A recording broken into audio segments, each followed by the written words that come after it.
तो फाइनली पाकिस्तान ने भी ट्रंप के सीज फायर वाले क्लेम को रिजेक्ट कर दिया। जो सीज फायर का क्लेम ट्रंप लगभग 40 बार अब तक कर चुके हैं कि मैंने सीज फायर कराया, अमेरिका ने सीज फायर कराया, दो न्यूक्लियर कंट्री के बीच में जो वार हो रहा था, मिलियंस ऑफ लाइफ्स को मैंने बचा दिया। तो इसको पाकिस्तान के डिप्टी पीएम ने रिजेक्ट कर दिया है। रिसेंटली अभी अल जज़ीरा को दिए एक इंटरव्यू में पाकिस्तान के डिप्टी पीएम इसाक डार ने से ये पूछा गया कि क्या थर्ड पार्टी मीडिएशन हुआ था इंडिया और पाकिस्तान के बीच में सीज फायर के लिए, जिसको पाकिस्तान ने बोला कि थर्ड पार्टी मीडिएशन नहीं हुआ था और इंडिया ने थर्ड पार्टी मीडिएशन को रिजेक्ट कर दिया था और कहा था कि हमारा बायलैटरल इशू है। और भाई पाकिस्तान ने भी इसको रिजेक्ट कर दिया। अब इससे ट्रंप बहुत नाराज़ होने वाले हैं क्योंकि भाई भाई देखना होगा ट्रंप इसको कैसे हैंडल करते हैं, क्योंकि भाई बहुत बड़ा झूठ ट्रंप का एक्सपोज हो गया है। लगभग 40 बार अभी तक क्लेम कर चुके हैं कि हमने सीज फायर कराया, हमने मिलियंस ऑफ लाइफ्स को बचा लिया।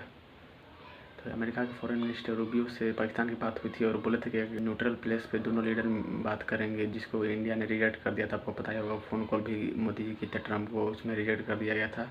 और जब G7 में सब नेता लोग गए हुए थे तो ट्रंप वहाँ पे आसिम मुनीर को बुला चुके थे और चाह रहे थे कि मोदी भी वहाँ चले जाते ताकि वो फोटो फ्रेम में दिखाते कि हमने नेगोशिएशन कराया। लेकिन इस चीज़ को पहले ही भारत ने भांप लिया था और फिर मोदी ने वहाँ जाने से मना कर दिया था, हवाला दिया था कि हमारी प्री प्रोग्राम है तो हम अभी नहीं आ सकते।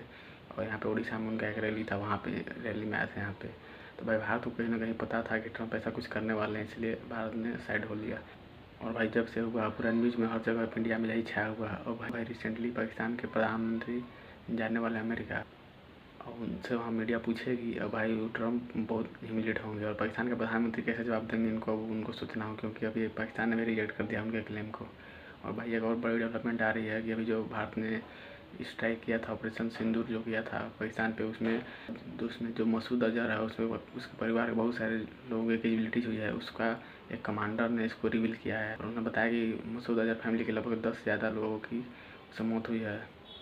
तो धीरे धीरे पाकिस्तान सब चीज़ कबूल रहा है अपना। और अभी एक और बड़ी डेवलपमेंट है कि भारत रसिया के साथ, रसिया और आपको पता होगा रसिया बेलारूस बहुत सारे देश मिल करके एक मिलिट्री ड्रिल कर रहे हैं और इसमें भारत भी शामिल है मिलिट्री ड्रिल में। और उसके अलावा ये तो छोटी बात नहीं है, एक बहुत बड़ी बात है। और रसिया और बेलारूस मिल करके न्यूक्लियर ड्रिल भी किया है जिसमें न्यूक्लियर वारहेड का यूज होता है। इससे भाई पूरा यूरोपियन कंट्री और यूक्रेन के लिए, और भाई इससे वो यूरोपियन कंट्री और यूएस को एक मैसेज देना चाह रहे हैं कि रसिया फुल्ली रेडी है। ये हाल ही में आपको पता होगा कि रसिया के ड्रोन्स चले गए थे नेटो कंट्री पोलैंड में चला गया था। तो कुछ लोगों का ये कहना है कि रसिया चेक कर रहा है कि नेटो कितना प्रिपेयर है, कितना टाइम में वो रिटेलिएट कर रहा है, ये रसिया जांच करना चाह रहा है। कुछ लोग ये भी कह रहे हैं कि रसिया जानबूझ करके नेटो कंट्रीज में ड्रोन भेज रहा है ताकि जो यूक्रेन को हेल्प मिल रही है उसका हेल्प को कट कर दिया जाए और नाटो कंट्री जो है वो अपनी सुरक्षा पर मजबूत है, क्योंकि जो अपने देश की सुरक्षा के लिए, क्योंकि पहले अपने देश की सुरक्षा देखेंगे तब किसी दूसरे देश की। और भाई ये लोग कह रहे हैं कि पुतिन की चाल है। और भाई इस पर जेलेंस्की भड़क गए हैं कि पुतिन की चाल है, इसको समझना होगा और यूक्रेन मदद कर सकता है नेटो की, क्योंकि यूक्रेन के पास एक्सपीरियंस है रशियन ड्रोन मारने का। और बता भी रहे हैं कि 800 ड्रोन आया था तो 700 ड्रोन हमने मार दिया, यूक्रेन ने मार दिया। और पोलैंड में गया 17 ड्रोन तो वो 4 ही मार पाए।